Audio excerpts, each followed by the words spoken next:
Welcome, food travelers, to an episode here in Bangkok, Thailand. In this episode, we're headed to a restaurant called Agalin Garden Room, and it's located at the Samut Prakan in Bangkok, Thailand, and it's known for its serene garden setting and fusion cuisine. And the operating hours for this restaurant is from Tuesdays to Sundays, from 11 a.m. to 8 p.m., and they are closed on Mondays. Reservation is required to dine here as they are very limited in terms of the seating inside as well as outdoors. And we did come here for lunch. I think this restaurant is quite interesting. It's inside a city where it's super busy with traffic and people everywhere. And it does feel kind of like a getaway spot, being how serene everything is. Yeah, Micah, looking at your footage and going through everything you recorded, it kind of looked like a little oasis that's inside Bangkok. And um, having been to Bangkok, I know how busy it is and how crazy it can get over there. So definitely having a little spot where, especially with greenery, because I think that's one of the things with Southeast Asia that it's kind of an issue with many of the cities, especially the large cities in Southeast Asia, is the greenery as they kind of expand and develop. The greenery doesn't quite follow, so that green space is not quite there. So it's definitely nice to see that this restaurant is focusing on that, kind of giving any patrons a place to kind of get away and go into at least some nature.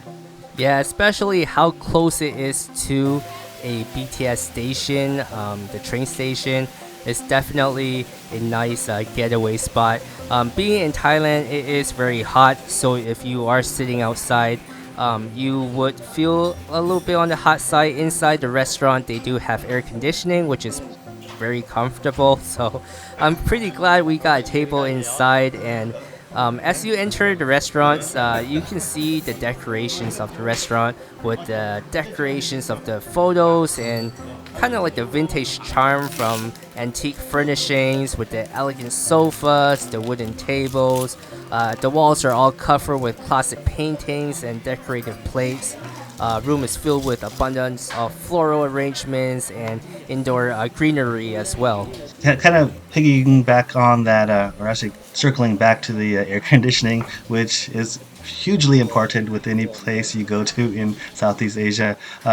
So you mentioned it was comfortable. I was just curious, did they actually like turn it on and blast it enough to actually make it comfortable, at least in Seattle Western standards? Because I've been to other restaurants where they have the AC, but it's either on very minimally because electricity is quite expensive and they don't want to pay that huge bill to have it running for a long time. So was it actually on a good amount? Yeah, it was definitely pretty chilly. My uncle was wearing a jacket. He thought it was a little bit too cold for him. Being someone from the US, I was really hot, so it was perfect for me. Going back here with the drinks that we got, one of the drinks you saw in the video was that purple drink, which is called the butterfly pea flower syrup drink, and that was made with soda water and lime wedges, and it was pretty fun interactive drink where you pour the soda water first and it follows by the syrup that changes the color, and you use a straw to kind of mix it and balance the taste together.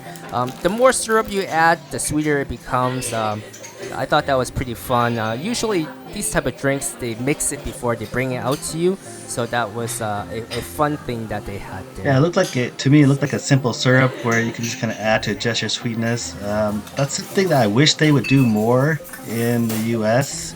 It seems like Asia, Southeast Asia specifically, they offer that at quite a few restaurants where you don't just have this one flavor profile that you get that they choose, and you can actually adjust it to how you like it, and that's something I always really liked about Southeast Asia.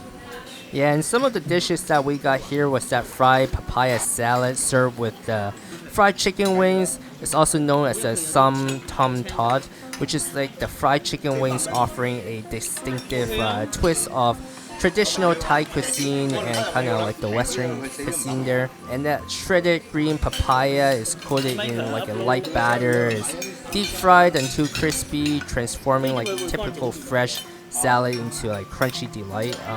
Pairing both of these together, I thought was really good. The chicken wings were like compared to American size or Western size is pretty small, but it was actually much sweeter in the taste. Did it? Would you? I guess would you be able to tell if it was because they used palm sugar, which is popular in Southeast Asia, or is it from some other reason? I think probably from some other reason, maybe just the local chicken. It's done differently, or raised differently, I would say. But overall, I really did enjoy that dish. As for the dessert, we had these things called the deep fried Fuji apple. It was served with 2 scoops of ice cream with rum raisin and mocha almond fudge. I thought the slices of the Fuji apple, they were really crisp, really fresh, sweet taste to it. Like really light batter, so it's deep fried, really golden, crispy, not too like overly battered that sometimes you get here in the U.S. But overall, I think with the two, it's really good and not too sweet. It kind of reminds you of an apple pie, maybe a deconstructed apple pie in a way. Yeah, I guess in a way you could say that, but I mean, when as you take a bite into it, you can still see it's pretty much just an apple, just deep fried apple. Did any flavor changes? It looked like it had a sauce on it, like maybe some caramel sauce, but it didn't look quite dark enough, like a more amber color than a traditional caramel sauce. I think it's just honey. I could be wrong, but I remember tasting it. It was definitely not like a syrupy, like maple syrup or anything like that. It did taste kind of like honey-like with the sauce that they had on it. It was really sweet. Um, Mixing with the dessert was definitely really good. I did really enjoy this restaurant with all the decorations that they had. Definitely, I guess you could say it's an Instagram worthy type of a scenario. Definitely great for pictures. Yeah, it looks like they have really an abundance of kind of knickknacks around to kind of look at and to go around and see. Did you notice that there were either other patrons or a lot of patrons kind of walking around looking at everything?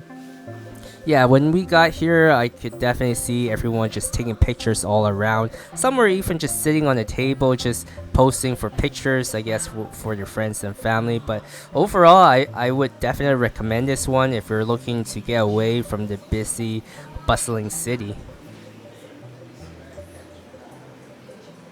And for this notable is the fried papaya salad, pairing the crispy papaya salad with the fried chicken wings, preparing the southern style Thai method that incorporates the Thai spices in the fried shallots, creates a blend of flavors and pleasant textures.